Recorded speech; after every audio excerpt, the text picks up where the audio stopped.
Our people matter, says nearly every CEO on the face of the planet. Without our people, so the logic goes, we would not achieve our goals. Where are the leaders of organizations who will tell you that their people don't matter? However, there is a big difference between understanding the value of the people inside an organization and actually making decisions that consider their needs.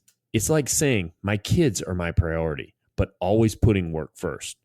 What kind of family dynamic or relationship with our kids do we think results? The same is true in business.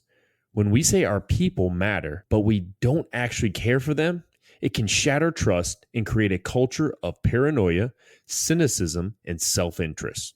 This is not some highfalutin management theory, it's biology. We are social animals and we respond to the environments we're in. Good people put in a bad environment are capable of doing bad things. People who may have done bad things put in a good environment are capable of becoming remarkable, trustworthy, and valuable members of an organization. This is why leadership matters. Leaders set the culture. Leaders are responsible for overseeing the environment in which people are asked to work, and the people will act in accordance with that culture. That's the opening foreword for Everybody Matters, written by Bob Chapman, CEO of Barry Waymiller. Welcome to the Instinctive Influencers podcast, a show where influence becomes one of your tools for success. Now, here are your hosts, Brian Weber and Ed Haley. Hi, I'm Brian. And I am Ed. And this is the Instinctive Influencers podcast. You may have seen the title of this show today, Winning, but Never at the Cost of Others. If you noticed, I read the foreword from Bob Chapman's, the CEO of Barry Waymiller, his book, Everybody Matters, because, well, that book really defines what it really means within an organization, because everybody needs to matter within an organization. Ed, so had a crazy week, huh, buddy? Yeah, I think both of us have had a rough couple of weeks, but I think that's what makes this job unique, though, because you have a lot of challenges for a couple of weeks, and then you'll have a nice period. And iron sharpens iron. Without those challenges, we don't develop as leaders and influencers. Oh yeah, definitely. And I think about, because we sit here and we've said it before. We sit there and talk. I mean, goodness, we've been talking since about an hour now, and we just now started recording. But we were talking about all kinds of different things, and the crazy thing is like what I got from our conversation, and then how it actually ties into the show. And we didn't even mean to tie it into the show today. About winning, but never at the cost of others. Is every day we show up. Every single day, we still try to give it our all. You and I just both made the comment that we really don't care about our evaluations anymore, right? And that's true. Like, and not that I was never that guy. So, in our field, we get a lot of guys who are like, well, how's this going to look on my evaluation? What about my evaluation? So I've never been that guy that runs around and is like, hey, I need to do this because it's going to help my evaluation. But, at this point in my career, like, honestly, if my evaluation isn't the best, if I'm not the top block guy, I can go on because I'm kind of at the tail end of the career now, Oh yeah. But that's kind of where I was going with this. Like, I wouldn't say I really care about it before, but now it's like, it doesn't matter what it's about. What matters is the culture that I create within an organization, how things are. Just like what Bob Chapman wrote about in there, with the idea of the environment. A positive environment will make good people great. A negative environment could turn good people bad. And I've seen it, man. People don't realize like the effect that they have upon that organization. Yeah, and just to get back to the whole evaluation thing, so your subordinates suffer when you're chasing evals, not earning evals, but chasing these evals. Like, a lot of times we sacrifice the culture, our environment, our soldiers, our subordinates, whatever, because we're just worried about getting ourselves ahead. We're not thinking about the impact that volunteering for 24-hour ops has on that soldier or whatever. it's just a dangerous game to play. And that's one of the things about, because you're really not treating your employees well when you're sacrificing them for the good of your eval. Yeah. And I mean, the both of us, we've both seen people do that and act in that manner. I remember earlier on in my career where I see people where they will literally, all they were worried about is like, what is it that they're doing that's going to reflect upon their evaluation? So basically they're putting themselves before others. And the organization. They're putting the organization before others. They're putting their needs above the organization too, because maybe the organization needs you to step back and foster a more positive climate and culture, but you're so worried about how you're going to look that you just kind of glaze over it.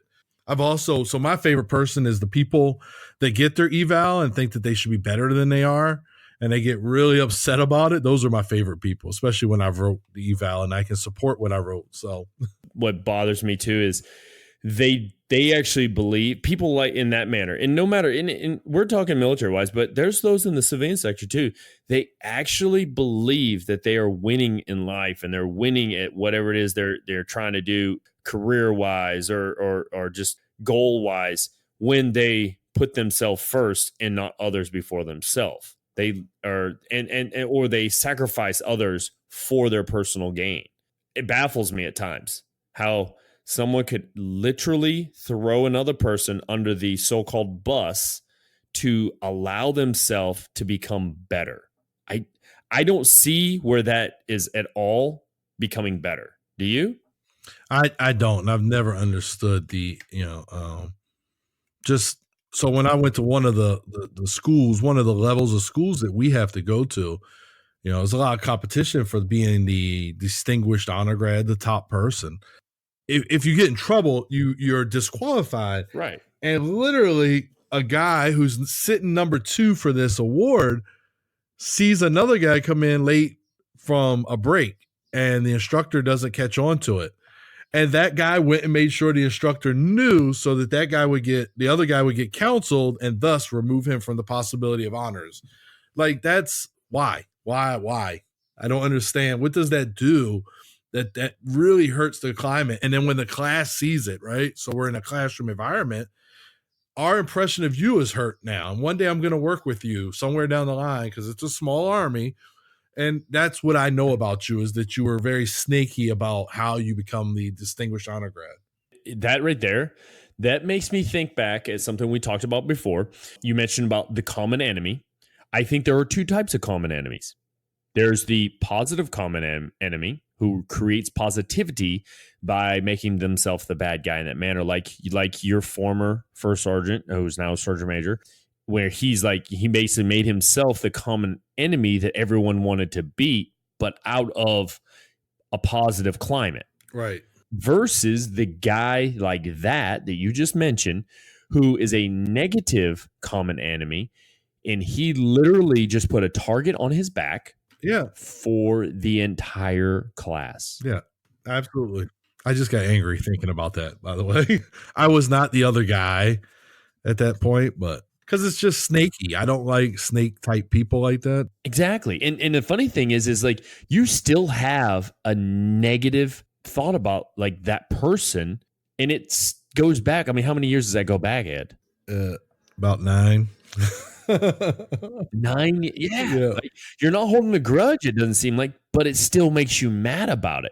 So that person, if you ran into that person today, when you see them, it's not going to be that positivity. If you remember correctly, we talked about when we were going over that last book, The Science of Likability, right?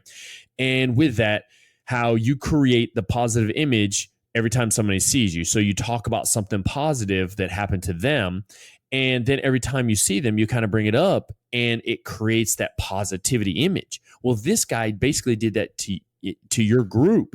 So now anybody that sees him, works with him, they're gonna that were a part of that classroom or whatever it was, they're automatically gonna have a negative thought about him.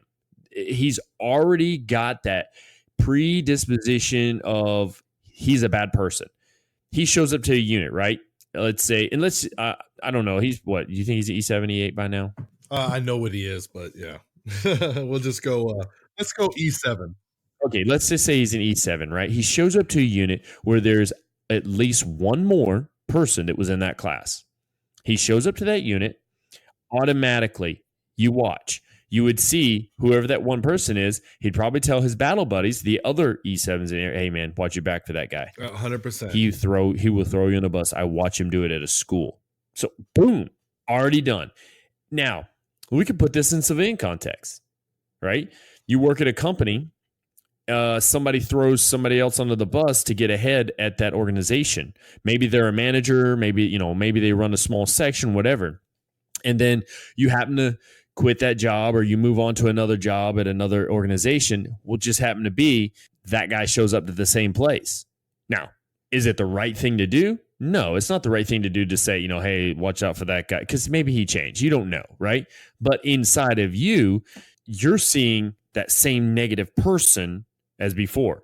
He created a negative culture and it just kind of trickled along with him. Yeah, it just follows them. Yeah, exactly. And people don't realize that though. And because of one thing, they put themselves first. They decided they wanted to sort of win, which it's not winning. They wanted to win at the cost of someone else. They basically wanted to tarnish someone else to make themselves look better. That's a toxic influencer, if you want to say. I feel like we may have had that discussion before too. We have, and we've looked it over. We think back about that article that we've pinned by Colonel Denise Williams, and she goes through the different characteristics and the actual attributes of a toxic leader, which we are just referring to as a toxic influencer. But to me, you can't have that attitude and think you're going to go somewhere. You may get lucky. Who knows? You may get lucky. You may climb the ranks, but at some point, that type of attitude, it's going to catch you. Oh, yes. Yeah. Karma will come back around and bite you. Murphy, we like to call it in the Army. Murphy knows where you are. Murphy's got its eye on you. Okay. but really, so the show is really today is about winning, but not at the cost of others. And we just talked about it earlier. We were mentioning about one of the things that I enjoy doing when I see my soldiers throughout the day. I purposely go and seek out groups of people because the organization that I'm a leader in, we're really spread out. So I actually have to drive to go see them and go find them and stuff. They're not like really far away, they're not like miles away, but it's far enough that I have to drive to get there within 10 minutes, or within 5 minutes. And when I get there, I actually go and I look for these different sections that are in different buildings. And I purposely give high fives when I see some. I'll put my hand up and I'll allow them, because I'm not going to hit them first, because next thing you know, somebody will say, oh, you touched me and you weren't supposed to, but I'll put my hand up as like a high five, and they'll slap my hand and giving them a smile and saying, hey, I'm glad to see you today. Just something as simple as that. Hey, I'm glad to see you today. And they usually will say back to me, oh, I'm glad to see you too, First Sergeant. Yeah. It's an amazing feeling. So, hey, tell the audience, Ed, what you were telling me earlier about that. So I actually read an article on the website from the Green Notebook, and it was talking about leadership lesson your parents taught you. And it basically was, they taught you to say thank you. Like, we've all been there where we've said, somebody gives you something. Halloween, somebody puts some candy in your bag, and then you stand there and your parents go, what do you say? Then you say thank you. So that's gratitude. Yeah.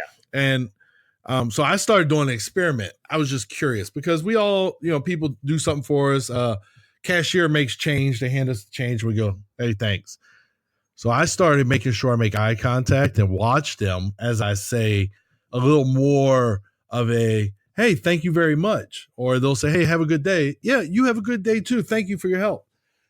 And you can see expressions change on their face when you give them that gratitude. And it seems like, okay, well, the Walmart cashier sees hundreds of people on a shift, but watch how other people interact with them and how many people you see that actually say, hey, thank you. So when you do it at a Walmart or an Arby's or wherever you're at, the response is different because they're not used to hearing it. And I do it in the hallway, what you were saying. I do the smile thing. the organization I work in, there's very few junior soldiers, very, very few. So one of them, he walks by my office every day, and every day when I see him, I say, "Hey, good morning, Sergeant Stevenson. How are you this morning?" And just that. Now he literally will walk by my office, and if I'm busy and don't see him, he will walk into my office to shake my hand on his way to his office. So I thought it was an awesome impact, and it all came from that article, and just being gracious and have some gratitude about things. And that's an example of putting people first for winning. That's exactly how we win right there. That because it's not that you're not gaining anything real. I mean, you're gaining some gratitude, right? You're gaining some little bit of happiness inside. So yeah, you are gaining some. But what's really gaining is the organization. The organization is gaining a happy employee, somebody who wants to be there because they're glad to see you, right? I told you, how many times have I told you, Ed, you're contagious as all get out. I'm social, and it comes across as contagious. I don't know if I'm contagious. Yeah, but it's funny though, because you've even said it on the show before how you're not as social as you should be. But I'm like, no, man, you're contagious. You create a culture, an environment that people want to be around, and that's how winning happens. Influence is winning, but never at the cost of others. We win by getting others to enjoy their time with you, or being around you, or just wanting to do work with you or for you. Persuasion. I say it to sergeants first class all the time. All the time I tell them. I say, you are going to get more bees with honey than you will with vinegar. Persuasion works. When you use persuasion, it works so much more than saying you will do this. You will get this done. No, man. I mean, come on. I will crush you. Yeah. I shall crush you and your family. Yeah. No, but I mean, when you really think about it, that's how you win. That's how you put people first. It's I can't tell you how many different times that I had that feeling of, wow, man, this guy just hates life and wants to make everyone else miserable around them. That's one of those ones, and puts people underneath them instead of above them. Well, that reminds me of when I was, I think I've talked about it before. When I was a young soldier, young sergeant, the guy that we worked for, man, he was so mean, like just yelling and screaming and cussing, and and we still performed for him. But I think we performed at a high level, but I think there was a ability to perform even at a higher level for him that was crushed because of the way he treated us. Like, he belittled us, and it was so disrespectful. I mean, and I think he hurt the organization because there's so much more we could have done. And there were times that we were like, hey, should we do this and this? And then there would be some explicit language, and man, I'm not doing that. He don't care. He don't, look how he treats us. So those are the kind of ripple effects you can have when you don't treat your subordinates in an organization with some professionalism, and when you sacrifice them to look good. I was sitting here, and I was flipping through, listening to you, and flipping through this book that I have, the Barry, Bob Chapman. I keep saying Barry. He worked for Barry Waymiller. His name is Bob Chapman. Everybody Matters, and it's one little sentence right here. It's actually, there's two different ones, and they're italicized, so they're just slightly, and it's only a couple words. Every human being matters and is unique. So just you let that set in, right? Every human being matters and is unique. The second one, evolution has a purpose. Oh, you just made me think of something there. Yeah, you really did. Yeah. Isn't this why the Army has changed so much? Isn't it why? Yes. Because the old way of yelling, screaming, acting crazy, that's not the way anymore. And I mean, there's no purpose to it. So I think that the Army has evolved in how you deal with people. And that's why we continue to be one of the greatest fighting forces, out there, is because we did evolve in how we treat. Now, there's certain jobs that people still treat each other, in my view, questionable, but yeah. So when you read that just really spoke to me on the evolution of us as military leaders. Yeah. Every human being matters and is unique. When you think about it, they do matter, no matter who they are. Yeah. Whether they're the person, and let's bust it down to whether you're at the local supermarket or Walmart and you see that person who's stocking a shelf. That person matters. They matter. They're doing a service. They're getting paid for that service, and it's something that you are benefiting from. They matter. They're also a unique person too, and it's okay to say hello to the person who's stocking that shelf. The problem is people think they're better than that person. So as I've improved my social skills, I've realized what I was missing out on. So, we joked today that my dog had to have a European Union passport to travel. But, I was and your wife has already posted it on Facebook. So I took her to get her passport. She had to have her rabies shot to get it. And this lady was there with a kitten, and the lady started speaking to me. And the old me, I would have kind of been like one word answer.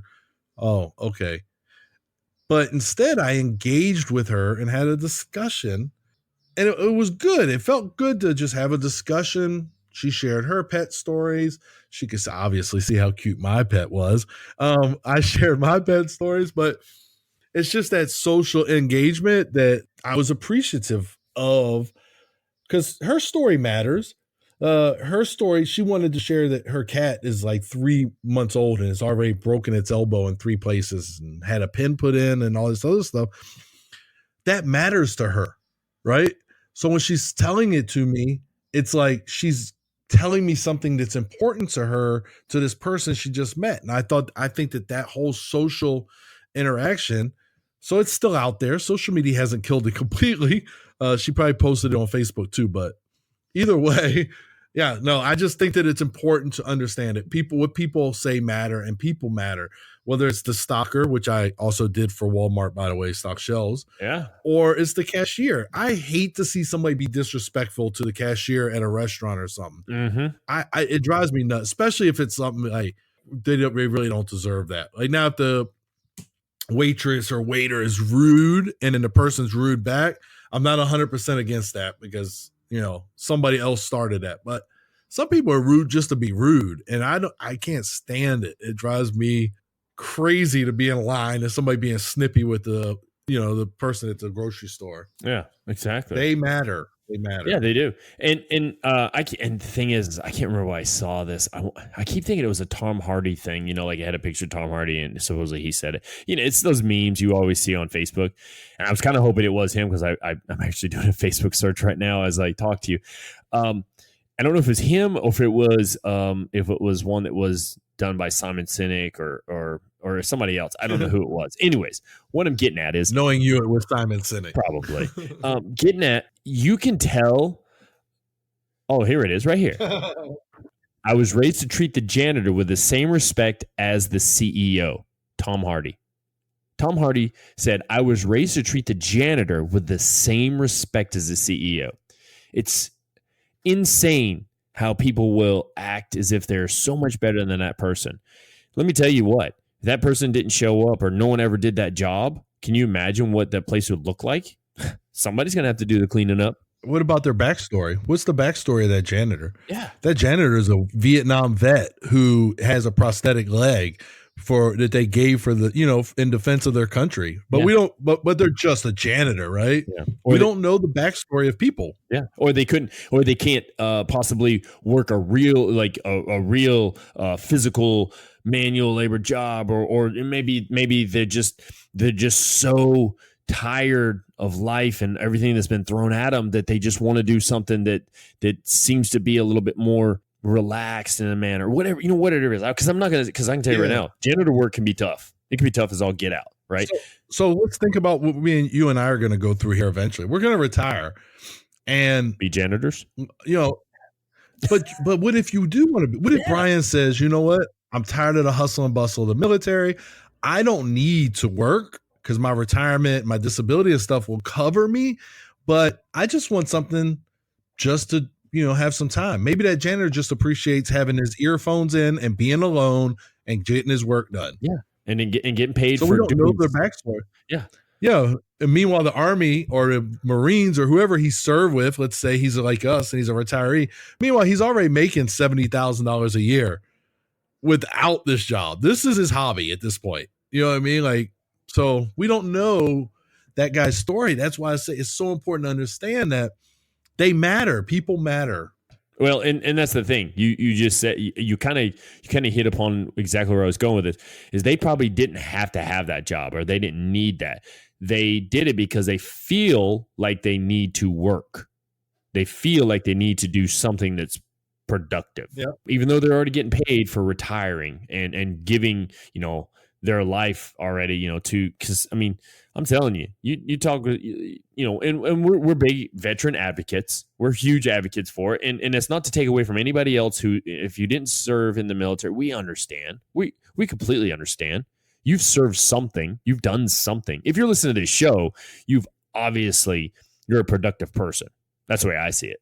But it's funny when you start shaking somebody's hand and you talk to them and then you find out that they are a service member and this, and they went through X, Y, and Z, and how they've dealt with this. And then they found their love for doing another thing, and it just helped them along. And it's like, wow, and all you can do is sit there and listen. The problem is sometimes people want to interject their own story constantly, Yeah. And it's like, no, just be quiet and listen to them. But yeah, I mean, wow, that really got me. And then you mentioned that earlier too, where evolution has a purpose. When you said that, you started mentioning about how there's the people that are just so negative. So like they create that environment and no one wants to be around, and they literally have that idea of, I cannot wait to go to my next place. I cannot wait to get away from this. I hear it sometimes. I hear it from other people that are talking to me, and I'm like, hey, listen, we're going to make this the best we can while we're here together, And that's how I feel. That's what I want.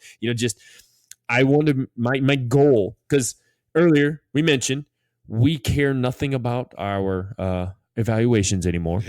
I'm getting paid a certain amount of money when I retire in 2 years, right at that. I already know what life's going to be like in that manner. I'm not setting myself up for anything really by doing great things for the people here. It's just the fact that I don't want it to be miserable. Like that, to me, that creates winning, is to get rid of that miserable way of living or that miserable attitude. We used to have people. All right, so PT back in the day, physical training. We used to. I remember we had this one guy. He would get out front, and as soon as he'd walk out in front of the formation, you could feel the desire to do something for that day. Literally, as soon as you walked up there, just drain, go away. No one wanted to be there. We used to call him the PT demotivationer.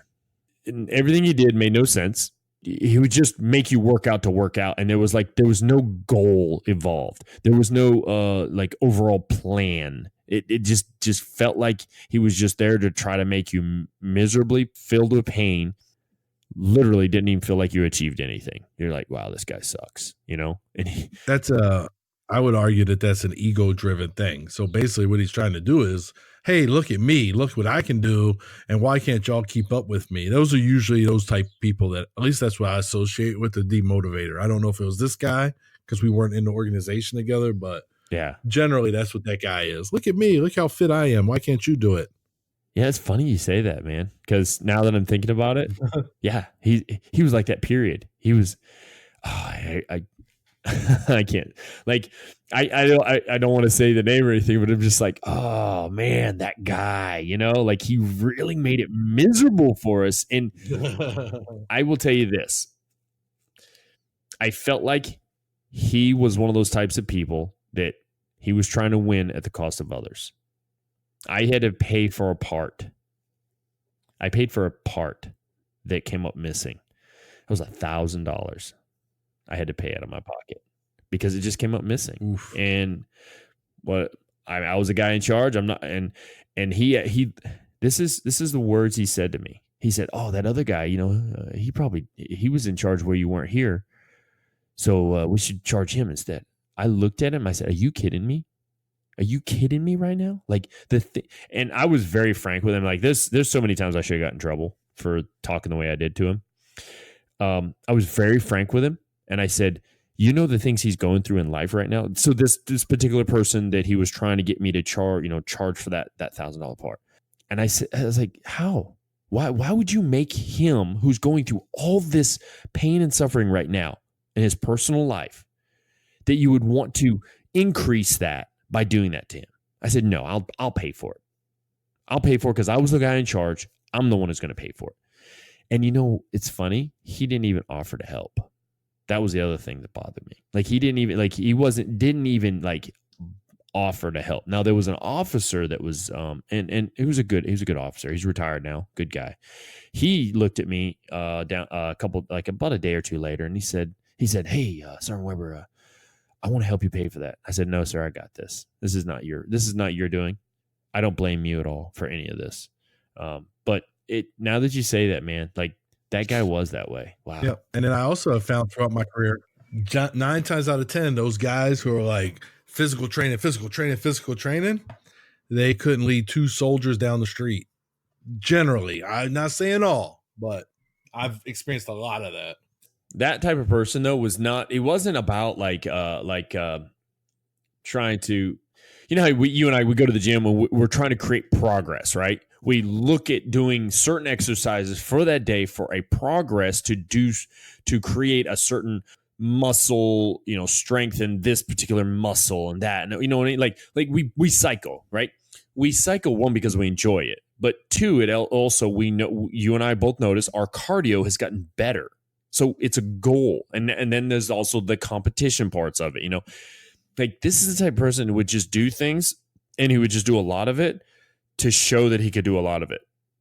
And you could look at him and be like, oh yeah, you don't look like you're really that physically in shape or anything. You're just showing off in a sense. So yeah, I mean, but that's the type of attitude we're talking about, right? We want to get away from that. We want to change the culture. And that's what this show is about today, is changing that culture. Any thoughts before we get into 4 easy steps on changing that culture, Ed? No, I think this is going to be interesting. I just want to warn the audience that having an impact and an influence on culture change can be difficult. So you have to be aware of that going in. But if you stick with it, you'll see your impact take effect. Ed, seriously, man, you can't distract me like this during the show. All right. So audience, I'm just going to tell you, this dude, I'm sitting here talking, and all of a sudden, I'm probably going to edit it out of the show. You won't hear the pings because you can hear my iPad go off and the phone in the background go off. A bunch of things go off, like ping, ping, ping, ping. And all of a sudden, I move over to it. It says, podcasting ain't easy. And it's his dog knocked out. Like, she is done. She is so out. Oh, man. Oh, see, that brought a smile to my face. That's putting, so you definitely didn't put yourself before anybody else. Well, yeah, you put her first because look how restful she is. All right. Oh, she's always first. Yeah. So really what we're going to get into with this is it's basically, I pulled this article that I read. It's really short read. I love Entrepreneur Magazine. If you haven't ever checked it out, like, they've got some great stuff. I get emails all the time from them. So because I signed up for their, basically it's like their newsletter type thing, and I get emails probably, if not every day, every other day. And some of them I'll check. I'll actually look at the email, and if it says like an article title that looks like something I would be interested in reading, then I'll keep that email. Then I'll go back and I'll read that article. But I love Entrepreneur Magazine because it's really about breaking through a lot of the walls that are of generation after generation or years after years, whatever it is you want to look at it, of areas that could be improved. Or it's also about, like, you know, going from nothing to something, to you know, starting your own businesses and running your own business and running big businesses and all the, I mean, it's just so many cool articles. I did some research about putting employees first, because that's what this show is about: winning, but never the cost of others, which means you put employees first. The name of the article is "Putting Employees First Will Be Your Best Business Move for 2018. So obviously, the article's a little dated. and not really too far dated. It was published January 25th of 2018 by Heather Human. When you really dig into it, it doesn't matter what year it was published. I mean, you look at How to Win Friends and Influence People. Ooh. That was written in the early 1900s. Like all his books, all of Dale Carnegie's books were written in the early 1900s, but are still read today as if they were something new. So got this article from Entrepreneur Magazine. I'll make sure in the show notes that I'll put a link for it. That way, if you want to go check it out yourself. But really, we're going to kind of going to hit upon each little area that she talks about. It turns out that ethical practices play a role here, making a big impact on staffs. Their employees no longer want to work for a company just for a paycheck. In fact, Just Capital's survey found that nearly 8 out of 10 Americans would be willing to take lower pay if they perceive their company to be just, meaning they have good ethical, moral ways of operating. They have values, right? Employees, in short, want to be part of a company that makes a positive impact on society and its employees' lives. They want leaders to make their experience a priority. So leaders make their experience a priority. So how I create the atmosphere as the leader will help that employee to stay engaged in the work that we need them to do. So I don't have to worry about the work, right? I don't have to worry about that stuff. I need to worry about the employee. I need to worry the subordinate, as we may call it. I need to worry about the person who is unique. We talked about that, who is unique. I need to worry about them. Everything will take care of it. I mean, Ed, how many times have you ever heard take care of the soldiers and they'll take care of the mission? Oh, I mean, it's in our creed, right? Yeah. It is. I mean, well, it's not that. It's not said that way, but it's Ish. the way it's explained. Yeah, exactly. Right? Yeah, it's ish. Like, knowing your soldiers, always place their needs above my own. I'm sure I've seen that written somewhere. That's what I was actually thinking about. As I looked through the article, I'm really thinking about, this is where, when we talk about veterans adding to the business community, this is where you can see that value, because this is drilled into us. The moment we become a leader, that creed, or even before we become a leader, we have to learn that creed, and it's in there, and the importance of soldier first. Well, okay, let's change soldier out for team member or subordinate, whatever your choice term is, but it's still placing those under your care first. They're your priority. And I'm not saying like, hey, my wife has this banquet going on tonight and I need to support her, but my coworker or my employee has this banquet going on as well. All right. We're talking about a little bit more serious than that, or a little more in depth. Yeah. Well, so it's funny, before I actually read these off, when I read through this, Ed, I literally said to myself, wow, this is how I was taught to operate. This was how I was taught to be a leader, how I was taught to get things done in the military. Absolutely. Yeah, it's crazy. And then I think about it, it's like, to me, we're already winning if we know this stuff and we're practicing it now, because for people like you and I who are getting out, and the thing is there's kids that get out every day, and it's sometimes it's sad, and other times it's like, hey, you know what? That's the right thing to do, because you have something else that you could probably be doing better than this. It's just crazy, man. So right off the bat, number one, we're going to do create unity through caring. Caring, it's a funny thing, because people will act like they care, but do they really? Do they really care? No. Sometimes they don't. Sometimes they do. Or sometimes it's just like, I'm just going to listen to this person a little bit and then they think I care. No, you have to actually know what's going on with them, right? You laugh. What do you laugh for, Ed? No, just your I'll just pretend that I care. Yeah, because you do see it. Yeah. But you do see it. You see people who genuinely do not care and they just feign it. And it is so obvious. Like, they're not fooling anybody. And I've seen it. I've seen it from my peers as senior leaders, I've seen my peers pretend they care, but when it comes down to it, they really didn't. And just trust me that the caring, this is where I think a lot of loyalty is driven, because when your subordinate knows that you care. So I don't remember if I've talked about I had a subordinate, and his wife went into labor early, and I went to the hospital with that soldier, and I hung out with that soldier as his child was, they were like, oh, we're not sure that he's going to make it. But that moment, standing shoulder to shoulder with that soldier, built a loyalty that here we are 11, 12 years later, and I still talk to that soldier. And if I needed something, I could still reach out. That soldier would be there. Like you get that loyalty. And I think caring is one of the biggest pieces of building that loyalty with subordinates.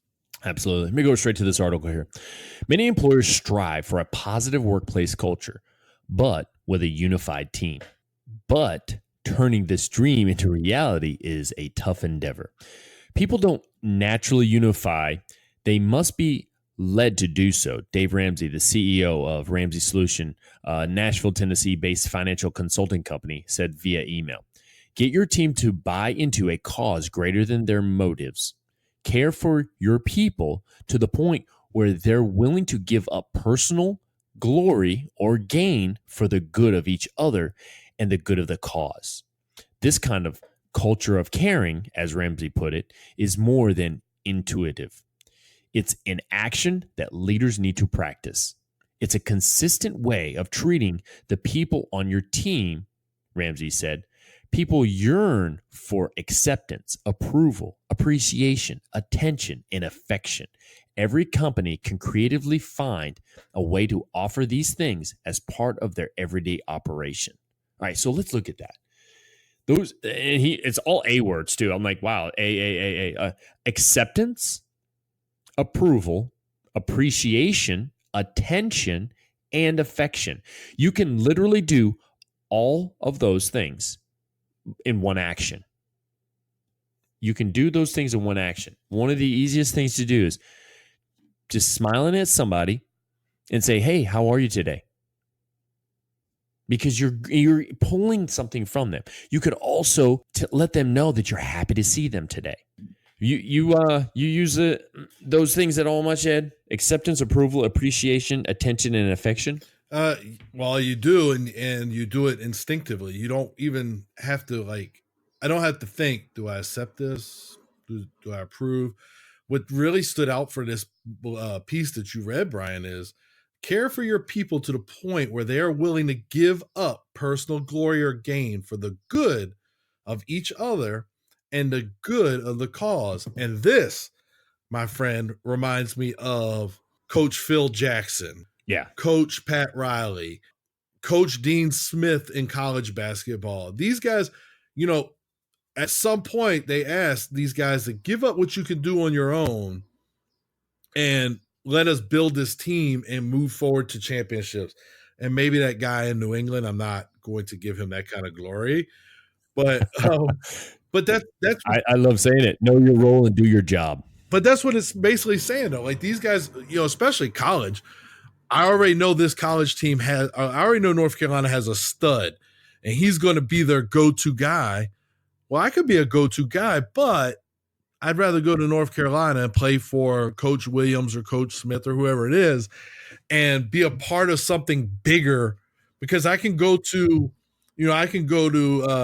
University of Northern Tennessee and I can average 35 points a game and never win anything, or I can go to North Carolina, average 15 points a game and win a championship. Yeah, exactly. And I'm not a North Carolina fan. It just, Dean Smith just popped in my head when I read that part. You're right, though. It's funny how that worked out, right? You literally saw that part and you connected it to someone. And it's because you automatically knew of that person's attitude and how they create a culture. Yeah. Companies have that type of attitude all the time. Look how many people try to work at Google and Apple. Look how many people want to work for like the Amazon places, right?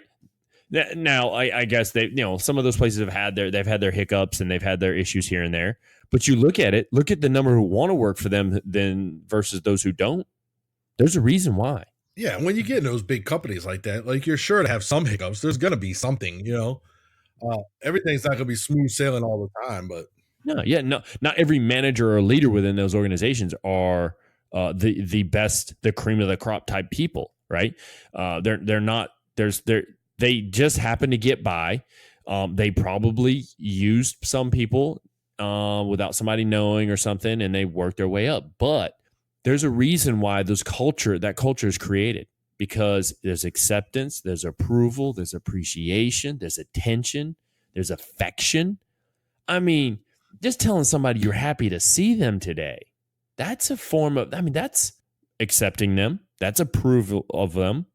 That's showing them appreciation. You're giving them a little bit of attention, and it's a form of affection, right? It's literally a personal statement to someone else, right?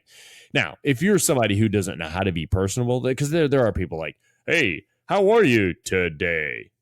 Those type of people, man. Yeah, I got it. They don't know how to relate to someone. There are some people that just really, like my son. I love him to death, and he tries his best. Like he'll tell me he loves me and stuff, but like you can tell like he doesn't have like a huge emotion. Like he does have emotional connection to things, but so like if he is completely engaged in something else, especially like if it's like Minecraft. his iPad or something, if he's playing a video, like he couldn't show you one lick of emotion whatsoever. It's like completely robotic, and he's like, yes, I love you. I've actually had full conversations with my man Ethan while he was playing a game in your office one time, and like he answered everything I had to say. There was zero. It was very Ben Stein of him. Yeah, when he answered, because he was so into his game. It's funny you mentioned that, but yeah, him and I had a moment like that before. Absolutely, right? But there are people in this world that's actually how they function, and that's and that's why I've autism has opened my eyes to a lot of things, how to relate to people. Now I can kind of like tell certain types of spectrum disorders, and the way they look away from you, or just they don't want to touch, or they don't want to be like they don't want to engage in conversation. Like those are the types of things, and I understand that. But that doesn't mean I'm not going to engage them. I don't care. I'm going to engage every single person I come to. And earlier, you mentioned that like with a cashier and making eye contact with them, and kind of like really like literally being not over the top, but like basically making it personable. Sometimes I like to look for the person who looks miserable just so I can be nice to them in line. You ever done that before? Oh, it's funny you say that, because so I was traveling for work and I had to change my flights, and I called the lady at the Sato Travel Help Desk, and I was very jovial with her, very, interactive with her, made a few jokes. And at the end I said, hey, and I don't recall her name. Let's call her Susan. I said, hey, Susan, you've been absolutely helpful to me. I greatly appreciate it. Thank you so much. And she said, well, Mr. Haley, I want you to know that you've absolutely made my day today. Like, I have enjoyed this call. Well, that's an impact for the rest of her day. You know what I mean? Like, and because of what? Because I made a little joke about my flight, or just being nice. It's really not hard to be nice. I'm finding that as I continue to work on myself, that it's not that hard to be nice. Oh, no, not at all. Not at all. So let me finish up this little section of the article. Too many leaders preach this worker first concept, but they fail to put their money where their mouth is. The best way to turn this concept into reality is to start a culture committee and include employees from all levels.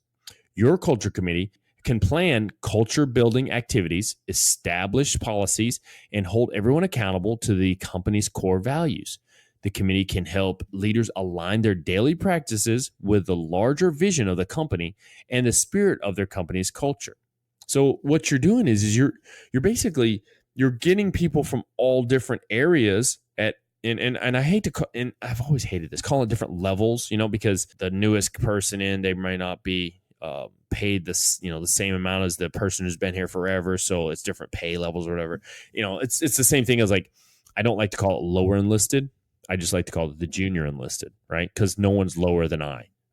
I don't like that. It drives me crazy. But taking people from different areas, different aspects, different jobs, so they can understand how they can create the culture to basically define the company's vision and values. It's one of those things where we don't do quite as much in the Army because we already have it kind of built for us. Right. And I think that's why we don't do it, because we do already have, I mean, we have like what? We have MRT, we have the SHARP program, the EO program. You know, we even have to do like a training here. It's like about the Army values. It's a refresher training and stuff. But we already have that. So it's kind of like we already have that training built. At times, I don't find it's as useful. You know what I'm saying, Ed? Yeah. So I'm a little torn on all that extra training that we do, because I think that there's not enough support at the senior level. And as long as, so it's a top down effect. If the senior level doesn't seem to take it serious, then it's just going to trickle to those lower echelon soldiers. So that's always been my kind of, but we do, I mean, it's there. It just feels very check the blocky sometimes to me. Like, oh, yep, they did training, but did they learn anything from the training? Yeah. And so recently, so, you know, we don't have to, no longer is there like the 1 hour requirement for this or 1 hour requirement for that. So we used to have this thing, audience. If you're part of the military, you already know this. If you're not, then you'll find out. Basically, you used to do like 1 hour requirement per quarter of SHARP training, or 1 hour of MRT training, basic master resilience training, or 1 hour of equal opportunity training, all these things. Now we don't have that requirement to do that 1 hour. Now we just are required to do a refresher training of what length we feel on all of those topics at whatever time. So one of the things I did, Ed, because I am already EO qualified and I've gone through enough SHARP stuff that I understand SHARP, and I as the unit first sergeant, I should be able to train SHARP. And then we also have to do the Army values thing. I take all three of them, of those three, and I literally mesh them together, because I truly believe if you look at, let's just say across America, right? You look at people that create a sexual assault or sexual harassment, right? At some point, I truly believe you could tie that back to lack of values. They've lost touch with some type of values, or they didn't have values. They didn't follow values. The same thing with like equal opportunity. Where's the values? You know, why they violated this. And I think we've gotten away. So, you know, when you look at all the trainings, right, they all are signified like towards one little area of just SHARP, sexual harassment program. Everything is tied straight to that. But it's not like, okay, well, how do we relate these values that we've been learning, these 7 Army values, to all that? Or how do you relate all three? And that's like, so what I like to do now is we sit at a table and we talk about it. That's how I do and I do it in small groups, because, you know, I mean, that's what I learned is small groups works the best, right? The other day, I think I had 7 people. They were all at the table. It was me and 7 others. And I had a couple officers, a couple junior enlisted, and I think another NCO. We got done the conversation. One of the officers, she looked at me, she says, "I will never forget this training." And I said, "Why, ma'am?" And she said, "I've never had an Army training like this where we actually just sit here and talked about it, and we actually covered all the different aspects of it by just having a conversation." I said, "Yeah, exactly. And you'll never forget about it, and you'll be able to look back upon it and use that." And we created a culture. We just created a culture of, you know what? It's not that same boring, I'm staring at a slide, blah, blah, blah. You know what I'm saying? Yeah. So it really helped out, man. So, but that's an interesting approach. I like that. Yeah, it's funny how you can tie, but you're an MRT guy, so I could see how you could take MRT and you could tie it into all of those, and literally create a wonderful discussion. So I actually kind of on topic, off topic. So there's a book that you and I are reading, and the first chapter is about the open door policy. Mm-hmm. I actually had the book on my desk, and a captain walked in. He asked me about it, and then a master sergeant walked in, and we had a major in the room, and we literally, the group of us, had a discussion about that one chapter. And you know, they asked me before about the podcast, and I said, and that, my friends, would have been an episode of a podcast. Yeah, because we talked for like 30-40 minutes about that one chapter of the book.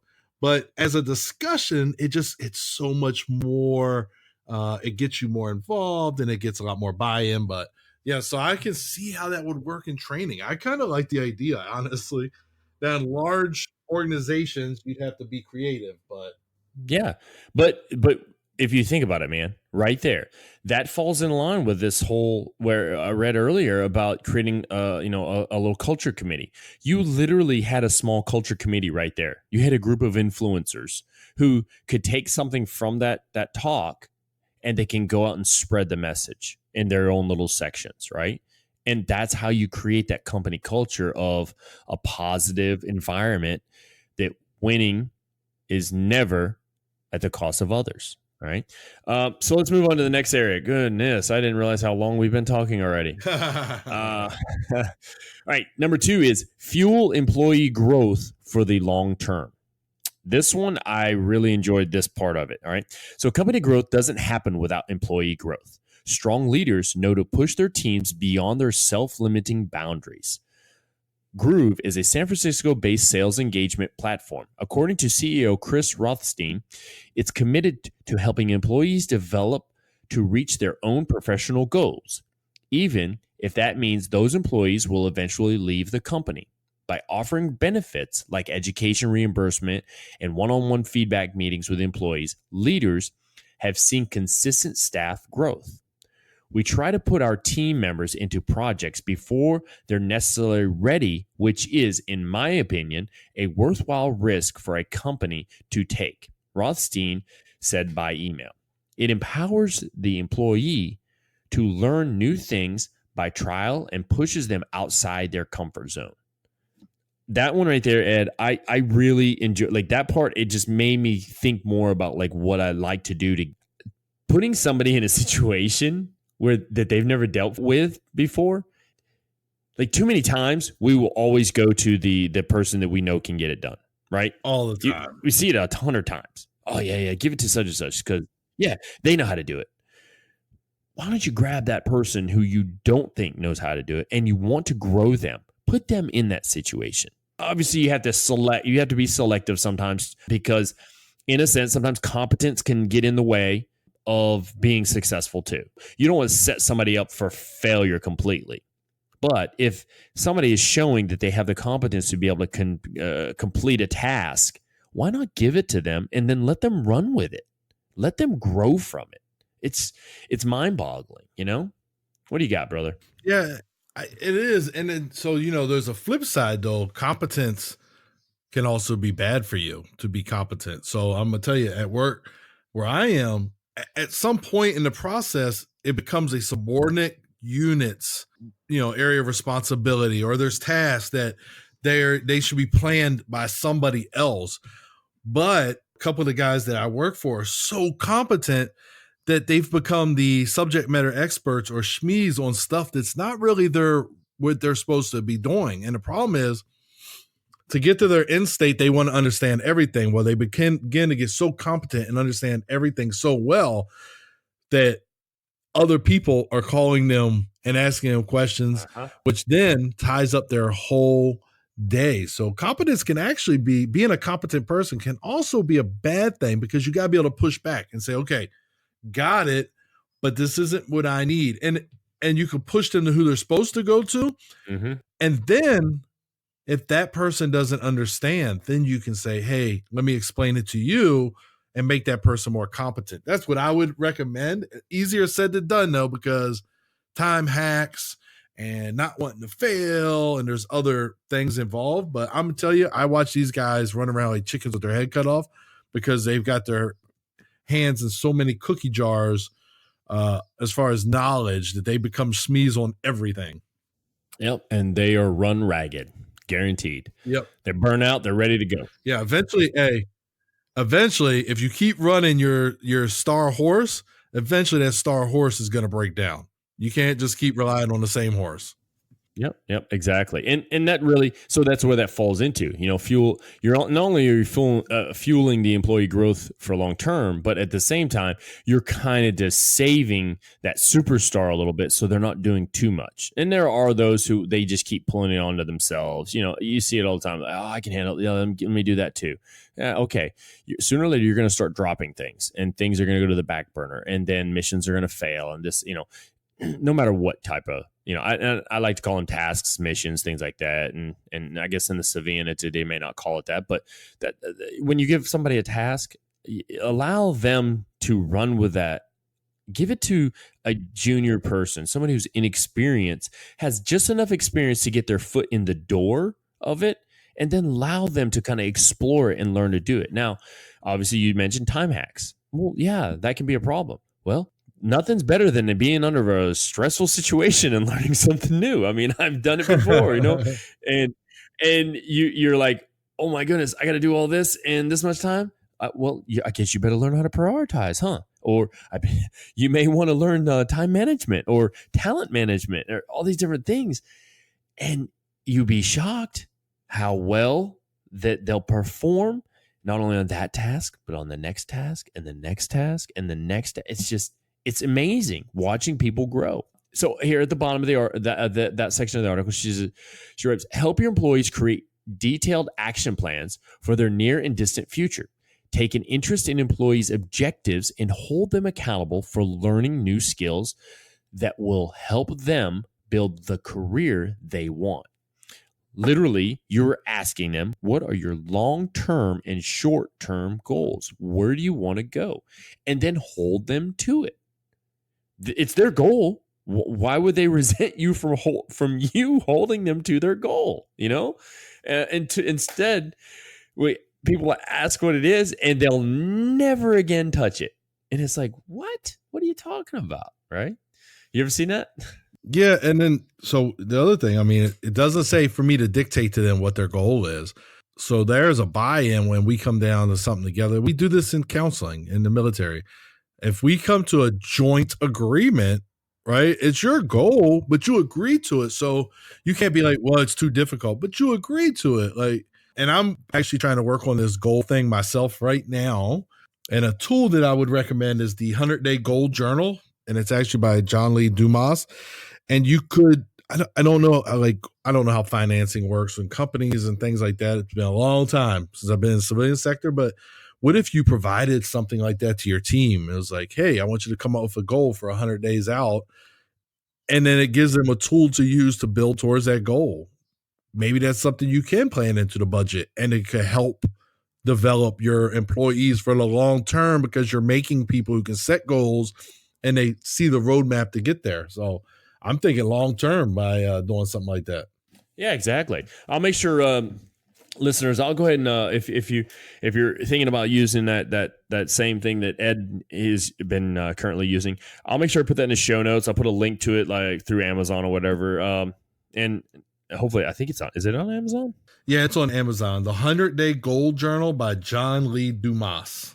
All right. I'll add that. I'll add that if you want to click on it, and then you can go in there and get you one of those and try it out, or maybe get something for your team. I mean, doesn't hurt to spend a little of your hard-earned money that your team probably helped you earn that, right?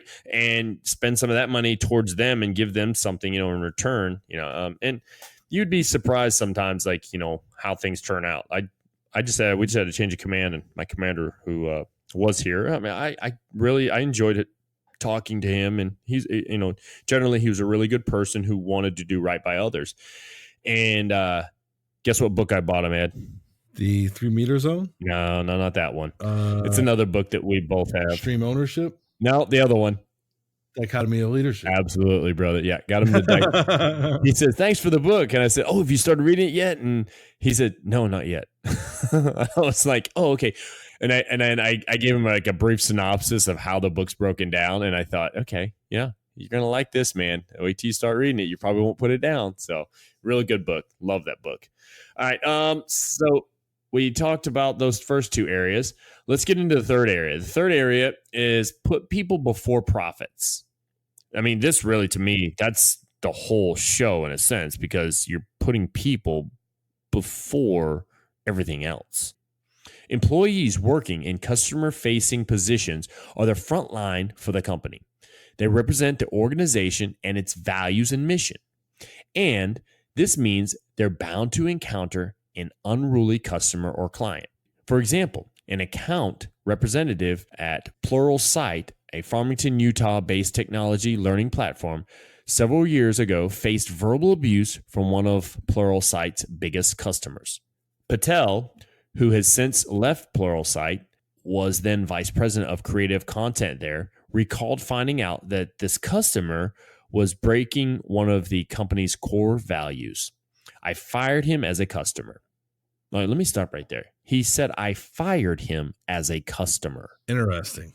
Yeah, you like, I fired him as a customer. Like, how do you even do that, right? But it's not as hard as you think, right? Let me read on. Said Patel, who during this time at Pluralsight worked on integrating his former company Digital Tutors, which had been acquired by Pluralsight. I wouldn't tolerate anyone disrespecting my employees. At the time, Patel added he had no idea how to make up for the accompanying loss of business. But that wasn't his priority, he said, refusing to bend your values no matter what. Despite losing the account, Patel wanted to accentuate the company's devotion to its staff. The lesson? Employees are more valuable than abusive customers with deep pockets. Man, that says a lot, doesn't it, Ed? Yeah, I don't even know Patel, and I have a respect for him for that. Yeah, it's just, to me, it's you. I mean, that there's that old saying of the customers are always right type situation. But what happens when the customer's not right? What happens when the customer is unruly, or they're just being a nuisance? We talked about it earlier. Sometimes they're just rude for they're rude to be rude. And it's just, I like I said, I hate to see a cashier take abuse and they didn't do anything. Like, it's just, yeah, sometimes they're rude to be rude. Yeah. And that's the funny thing is let's say this cashier is a little off today, right? Or you're just, as a customer, you don't know that because you don't work there. You don't see that person every day. You don't deal with them. You don't go home with them. But as a customer, you act completely rude to them because you didn't like how the way they handled X, Y, or Z, or they did this, or they didn't do that, or you're getting mad because you don't get your discount that you want.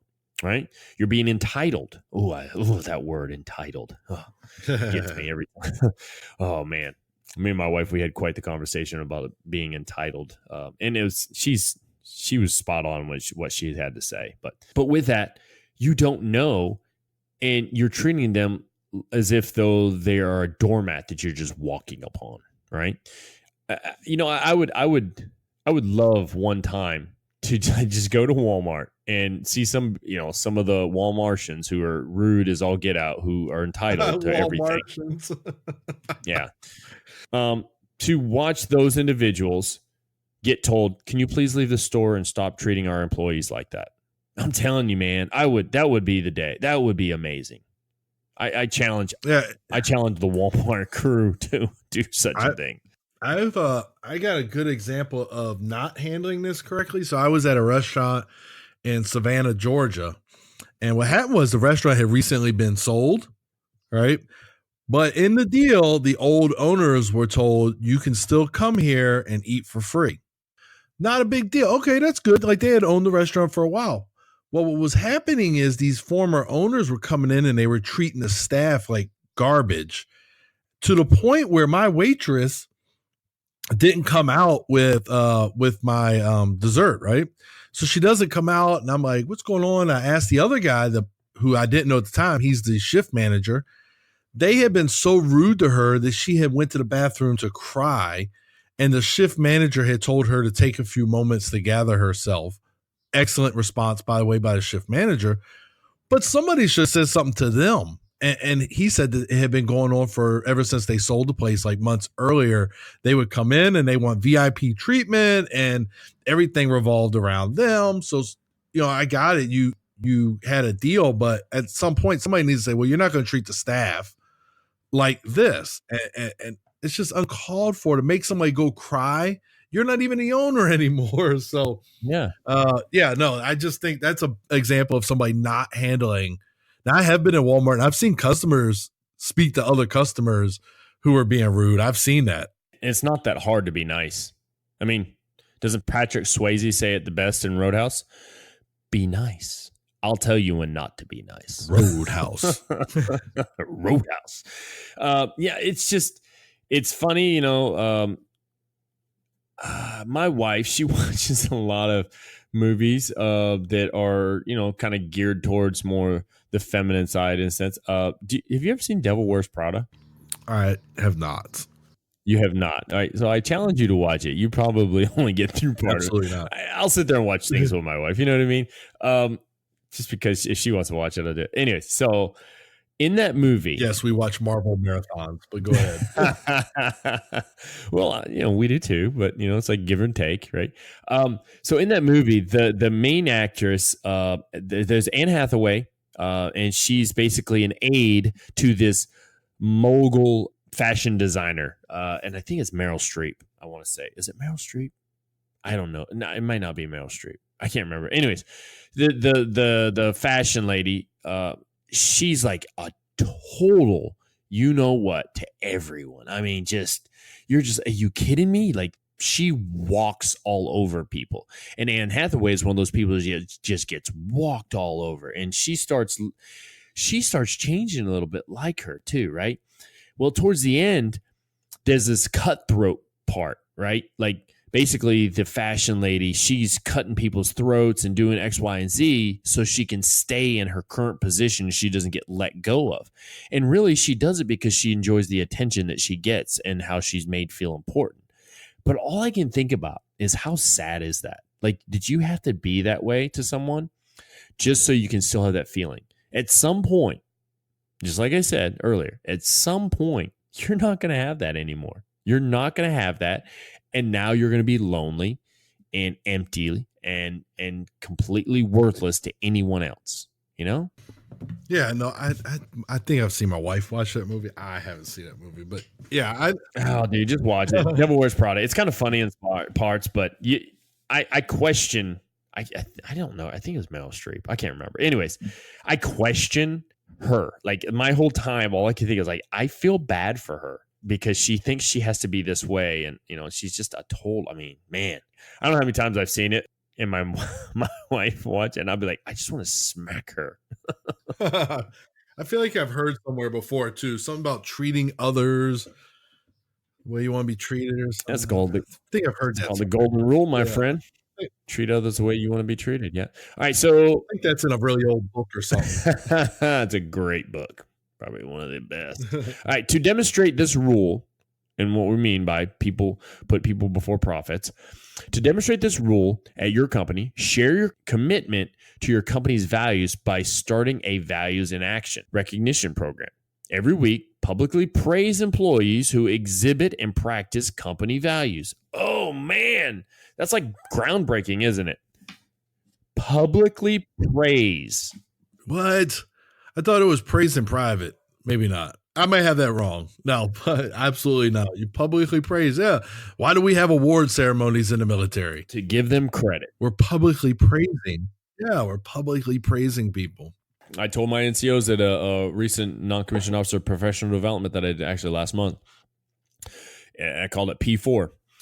Praise in public, punish in private. Now, I don't constantly like to be, you know, the punish part, you know, like basically discipline or create standards, you know, but don't do it in front of everyone. I'm not fond of that. I used to be. I really was. And I feel every time I think about it, I feel like garbage for it. But it's as easy as so. You know what's really cool? That we have our end of week formation sometimes. We don't do it every week. We allow the sections because we're so spread out to do their own. And I mean, we have enough seniors that they can all do their own. But like, for instance, just yesterday, we did our final closeout formation, and the commander and I, the new commander, something that was being done before, he carried on because he said he really felt like it was the right thing to do and he liked it. And it was opening up the floor to anybody in the formation to publicly bring somebody up and congratulate them on accomplishments, achievements, anything they did, or just say thank you. And it's so crazy, man. Like, so many people will come up and they will say, hey, I want to recognize such and such for doing X, Y, and Z. And we're really proud of them for this. And I actually love it. I think it's great. It's because sometimes it's peer to peer, some it's senior to peer, sometimes subordinate to senior. I mean, it's just I pulled up 2 different groups of people to talk about them, because of something I saw, and it was it's amazing, man. So I would definitely recommend. Yeah, that's not a bad idea. Actually, I've actually never seen that in my 21 years of military service. Never seen something like that, but I could. Yeah, I'm not mad at him. I'm not mad at him for that one. No, I think, and to tell you the truth, Ed, I think that's something I'm going to carry on. I actually, no matter where I go from here, down the road, I think I want to keep that. Sergeant Major's Academy. What's that? You're going to the Sergeant Major's Academy. Nah, I'm not trying to do that, my friend. Retirement's right around the corner, and then I get to become a civilian. I think that's the right thing to do, though. Like if there's those you out there who want to, that'd be something really. It's easy to do, doesn't cost anything, and it just takes. I mean, it doesn't even take 10 minutes to do it. Each person that gets up there, they may talk a minute and a half, maybe a minute. That's it. So, really good. All right. So, final area we're going to go over.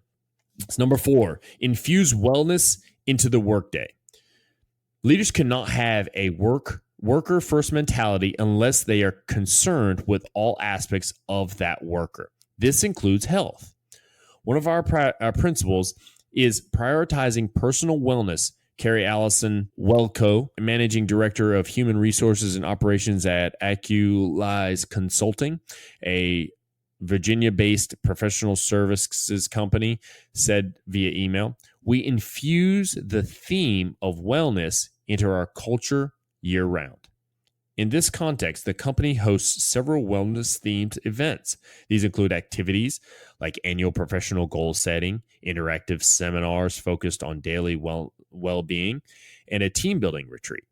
You can do the same. Adopt wellness programs at your company and actively participate in activities and events. A fun way to engage employees is by starting wellness contests like Beat the Boss, step competitions, and Follow Leader fitness challenges." Hey, Ed, we ever done that one before? I know that you and I have had some step things, but recently on Garmin, my friend, we have had a cycling challenge. Yeah. But if we could label you for a moment, let's just call you the boss. I beat the boss. Oh yeah, you did. Yeah, I'm not the boss, but you definitely wore me out this month, man. I'm a disgrace. But Shame. I'm glad to see that my man got some out of it though. How many miles did you put in? I'm at about 300 for the month. That's what I'm talking about. That's at least 10 miles a day, right? Almost. Oh yeah, at least. Yeah. See, but yeah. I mean, I don't know if you remember though. There was a point in time at the academy too, though. We had a few different people that were all in on the Fitbit. That were doing the Fitbit challenge. Yeah. I remember the Fitbit challenge. We did a little bit of Garmin. Mm-hmm. Yeah, I remember. Yeah. And I'm a competitive stat guy by nature, so it's like I must beat Brian. Yeah. No, but all right, so let's think about this, Ed, right? So let's say you're running a multi-million-dollar company and you've got a good amount of profit from that company. Who's to say you don't take some of that profit, you invest it back into the company, but you're not in the company. You're actually investing it in the people, and you get everybody the smallest Fitbit there is, right? Just to count the steps. And then you create that small competition within that company. I think the small Fitbit's like what, $30? $10? I don't even know how much they cost. Yeah, probably, especially probably now because they've kind of fallen off a little bit. Yeah, I mean, whether it be Fitbit, Garmin, whatever, but you get the one that just does the steps, right? And you create a group within that, because you can do that. You can create like groups within whatever, and you track and you get the leaderboard. I'm telling you, you're going to see some like. Although if it's a type of business where you want people sitting down and doing stuff, you may not want to do that kind of competition, right? But I mean, things like that, right? That creates one wellness because you're getting people to move around. I'm telling you, brother, I've been using the stairs. I always use the stairs pretty much here as much as possible because like I see the goal of hitting this, getting up and down the stairs, and I'm like, okay, I got to get my steps and my stairs for the day. But even doing the Follow Leader fitness challenge, right? How many times, have you done something where you want to lose weight, Ed? A couple times, once or 10. Yeah, I've done it too myself. But why not get a group of people who want to lose weight, and then we do this like lose weight challenge together and see who can lose the most, or do this or the fat or whatever, all these different things, and you create that unity. Something I've always been curious about, because I don't know much about the civilian sector, right? I've always wondered about like actual wellness programs where you encourage people to use a certain time of the day, like whether it be an hour in the morning or hour in the afternoon or whatever, to actually go to a physical fitness area. You know what I mean? Oh, Like, well, it's interesting you mentioned that. So I recently visited my sister in Charlotte, and she works for an organization there, Duke Energy, and they have a rather robust gym on the grounds, like in the lower level of the building. They actually have and it's a nice looking, like pretty well equipped gym. Are you going in there to compete for world's strongest man? Probably not. But treadmills and steppers and free weights, they got it all in right in the building. So I feel like that's a pretty good wellness motivation, because you can come to work early and use it. You can go on your lunch, kind of like what we have as a military, right? mm-hmm. So and that's really my only experience with the outside world right now, is just when I get to see my sister at work. But it's right there. I have heard of companies that will say, hey, if Planet Fitness will give you a discount if you work for us. And so that's another kind of quid pro quo of working for that company. You work for us, we can give you discounts. And Yeah. so there are things out there. And I think probably you'll see more and more in these big major companies. I guarantee you, like in Under Armour, I bet you Under Armour probably has some kind of a facility on site and stuff like that. Yeah, so that'd be interesting. I wonder if you worked for Under Armour and you came in Nikes, would that be a bad thing though? Just curious. I'm like a huge Under Armour person too. So, and it's not like, big in Europe. I'm so upset. Like, yeah. No, the Under Armour store here is like as big as the Subway at Fort Campbell, like the Subway sandwich shop. Yeah, I'm like, it's so sad. It makes me hurt. Yeah, I mean, I kind of wish they were our sponsor. That would be great. And all they have to pay me, they just to give me, like, throw me some clothes every once in a while. Yeah, we'll work for clothes. Yeah. Yeah. No, but and the thing is you mentioned large companies. I mean, Duke Energy is pretty big time, right? Yeah. You mentioned Under Armour, things like that. But I truly believe even small companies can do stuff like that. I mean, maybe it's walk with a boss day, right? Like we go out and we have a walk and talk. Like I heard, I want to say it was, matter of fact, it was that book that we talked about Great Leaders Have No Rules by Cruz, I think it is. Kevin Cruz. And in it, they actually talk about like how to hold meetings. And one of the ways to hold a meeting is actually to be as productive as possible is to tell someone, hey, meet me at such and such. I want to talk to you. And you literally go for a walk and you talk. Ooh, I kind of like that idea. What's that? I like that idea. Yeah. Oh yeah. Hey man, that book, I can't wait till we're going to do that show on that book, because I literally believe we could do a show about every chapter because it's just so good, and some of the stuff he talks about. But any type of little organization, and it's funny when I think about this, there's a guy that I went to church with back there at Dixon. He owns the local men's clothing store. Loving it. Tim Spann is his name. Love him. And their store is called Fuzzles. Cute little store. And whenever I think of small business, I think of his store, and he's told me like sometimes of the heartache of it and how hard it can be, because, when you're a small business, you have to compete with these big businesses and you just don't have all the resources they have. You got to at cost and all that stuff. But whenever I think about like incorporating something, some reason I think of his business and like I think to myself, well, how can he, if it was him, right? And I was giving advice to him, how could he do this? And I thought, man, there's all kinds of things he could do that there in Dixon, Tennessee. He could say, hey, employees, today we're opening at such and such time. I'd like to see you out at Luther Lake, and we're going to do a little wellness event. And it could just be a walk around the lake, type thing. It's just, that's what I think of when I think of stuff like that, though, because even small businesses can also do stuff. It's just not big businesses. All right. So what are you thinking, Ed? What do you think about these 4 steps? I think if you want to entice me to work for you, we need to talk about this gym thing. No CrossFit. Hey, listen, if you do CrossFit, that's awesome. At least you're doing something. I'm old. I grew up in the Arnold Schwarzenegger generation. I want to hear clanging and banging, not ropes and all that other craziness. And I hate dropping weight, so CrossFit kind of. However, if you have a very robust iron gym, I will be up for retirement about 2022. So if you want to hit me, no, I'm just kidding. I just wanted to end it with a little small, short laugh, Brian. But definitely a longer episode than I thought. But this was interesting. It was very interesting. Yeah, real quick. No offense against CrossFit either. I enjoy it. And my good friend, actually Ed's good friend also, Jimmy Summer, has an amazing CrossFit box down in Franklin, Tennessee. Yes. We're not paid spokesman for him, but he is definitely getting after it. I watch their Facebook page all the time. They have got so many people involved. He also taught me it's not a gym, it's a box, a CrossFit box. I never knew that. Yeah, that's right.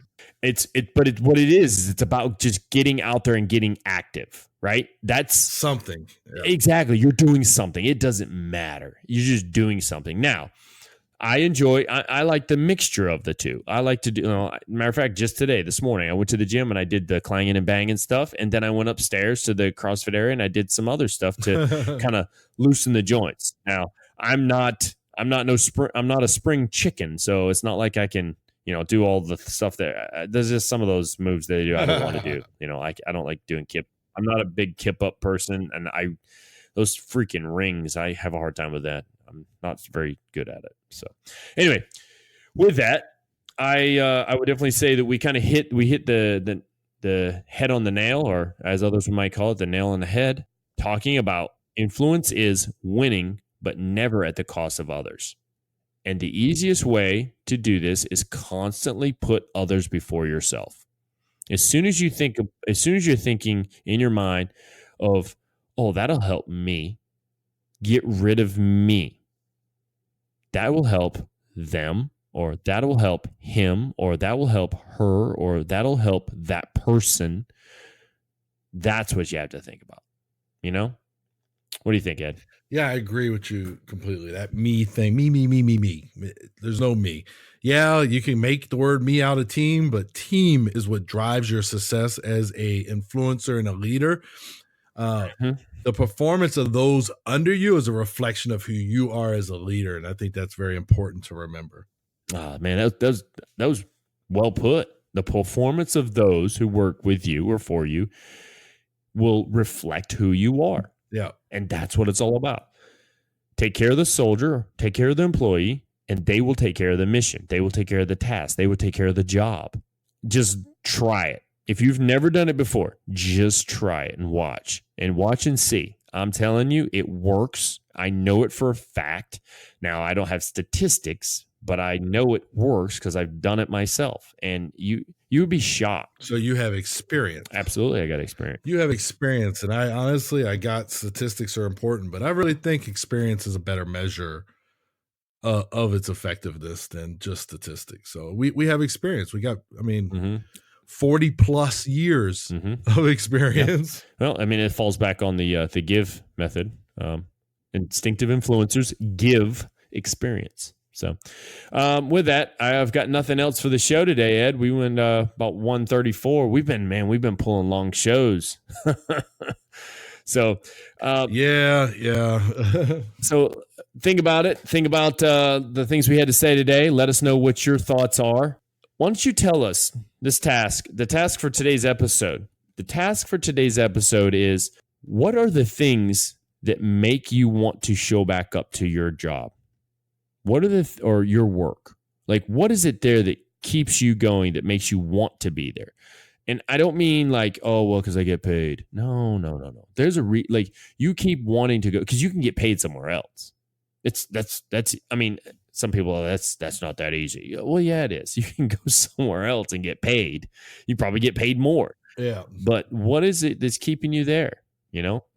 or what is it that's not letting you leave? Whatever it is. What is your why? Exactly, man. So let's talk about that. That'll be the task for this week. Let's see what we got going on. I'm kind of excited to see what some of the soldiers that are listeners of the show would put. With that, remember 101 Influence in your Facebook search, and that will take you straight to our Instinctive Influencers podcast page. Hit visit group and go in there and join our group. Answer the 3 questions and be a part of that. Be part of the discussions. Go back and look at some of the old stuff. If you've listened to some of the older shows or the shows previously, because there's been plenty of shows before this that we've given tasks. Read some of the comments that others have made and make your own. It's a continuous thing. It's not like, to me, I always look at it as a living thing, right? It doesn't end. So do that. Also, you can find us in Instagram. You can find us on Twitter. You can find us at LinkedIn. Each of us have our own LinkedIn page, and then also our website, www.instinctiveinfluencers.com. We talked about earlier, you heard me mention something about a book. Ed and I were working on this because this book, we did a book just recently, and we really enjoyed that. But this next book we're going to do, I'm telling you, I still don't know how we're going to bust it up. I'm looking at it, and I'm not sure how much we're going to get into with just one show because there's so much good material. So if you haven't checked it out, I'll put it in the show notes because we've already mentioned it before. But it's Great Leaders Have No Rules by Kevin Cruz. He also has a podcast. It's LeaderX. No, just Lead. So check that out. Just Lead. Oh, LeadX. Yeah. LeadX. LeadX podcast. LEAD. Very interesting podcast, and they're not super long episodes, but there's a very good one on servant leadership. And to kind of hit upon that a little bit, I love the way he ends his shows. Just y'all go listen to one of his shows. Just listen to the ending because he talks about influence and leaders. Yeah. So every time I hear it, I'm like, man, is he talking about us? So, but with that, we're gonna kind of get off here. We had a lot of stuff to talk about there, and we got many more shows that we're looking at developing and creating and kind of getting into. We'll see where it goes. I am Brian, and I am Ed, and this is the Instinctive Influencers podcast. We thank you for listening. Have a great day.